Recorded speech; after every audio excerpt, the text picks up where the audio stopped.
Halo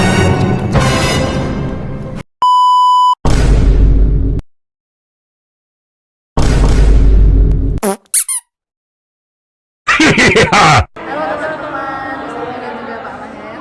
Kenalkan kamu dari kelompok 1 Excel. Nama saya Vivi Jaya. Nama saya Gracia Finisa Dayo. Nama saya Catherine Graciela. Nama saya Bella Haryanto. Dan pada video kali ini kami akan menjelaskan mengenai global warming menggunakan magnet peta. Jadi untuk alat dan bahan yang kami gunakan untuk magnet ini adalah bahan utamanya yaitu kardus bekas. Kami menggunakan kardus bekas untuk base dari mind map ini. Kami juga menggunakan kardus bekas untuk global warmingnya yang dapat diputar seperti ini. Kemudian untuk dekorasi kami menggunakan clay untuk binatang-binatangnya, stick es krim untuk pepohonannya, dan juga untuk judul. Kemudian kami menggunakan kertas yang telah di print sebagai informasi dan dekorasi juga. Kami juga menggunakan cat untuk mengecat lapisan atmosfer. Jadi cara kerja dari magnet kami ini yaitu titik fokusnya pada bumi ini. Jadi di dalam bumi ini yang dapat diputar ini terdapat bumi yang sehat yang tidak terkena global warming, yaitu penuh dengan hijauan, hewan-hewannya semua hidup dengan tenang. Lalu saat diputar yang menunjukkan bumi yang sudah terkena global warming terdapat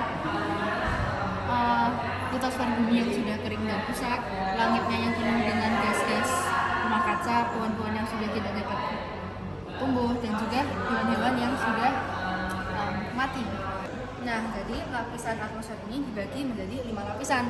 Yang pertama ada lapisan troposfer. Ini tuh lapisan yang terendah dan paling dekat dengan bumi, sifatnya padat, dan tekanan udara menurun dengan ketinggian dan suhu turun 6-7 Celcius per kilometer. Tempat terjadinya ini cuaca seperti hujan, awan, badai, dan petir. Lalu lapisan setelah troposfer terdapat stratosfer. Ini merupakan lapisan dengan ketebalan 70 km.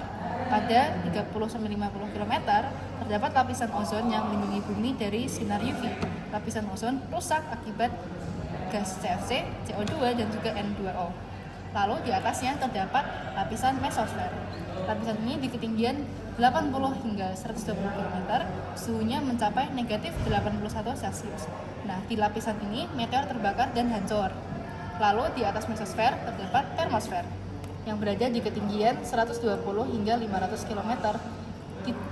Di lapisan ini terjadi ionisasi gas akibat radiasi UV dan sinar X, serta berkurangnya daya tampung gas. Lalu lapisan yang paling luar adalah lapisan eksosfer. Di ketinggian 500 sampai 1000 km dari permukaan bumi dengan udara sangat langka dan gravitasi mulai kecil. Selanjutnya adalah global warming. Global warming adalah peningkatan suhu rata-rata pada permukaan bumi yang disebabkan oleh 3 hal, yaitu yang pertama penggundulan hutan, yaitu penggundulan hutan memperburuk pemanasan global karena pohon menyerap CO2 ditebang sehingga lebih banyak CO2 terlepas di atmosfer. Selanjutnya adalah bahan bakar fosil. Bahan bakar fosil menghasilkan gas rumah kaca seperti CO2 saat dibakar yang menahan panas dan menyebabkan pemanasan global. Selanjutnya yang ketiga yaitu gas industri meningkatkan pemanasan global dengan melepaskan gas rumah kaca seperti CO2 dan metana yang menahan panas di atmosfer. Nah, ketiga penyebab tersebut menghasilkan efek rumah kaca yang menghasilkan karbon monoksida, yaitu kemudian gas metana dan karbon dioksida. Selanjutnya ada 3 solusi untuk mengatasi global warming, yaitu ada program, ada 3 yaitu reduce, reuse, dan recycle. Lalu memberikan edukasi kepada masyarakat tentang bahaya global warming. Dan yang ketiga yaitu konservasi energi, yaitu merupakan tindakan penghematan energi atau mengurangi penggunaan listrik seperti energi listrik. Dan yang terakhir yaitu reboisasi. Jadi keunggulan mind map dari kami itu pengertiannya dapat dibaca dengan mudah. Lalu untuk dari buminya ini menandakan sesudah dan sebelum global warming. Selain itu kami juga menggunakan barang bekas. Jadi kesimpulannya global warming itu sangat berbahaya bagi bumi kita karena dapat menyebabkan berbagai hal yang membahayakan.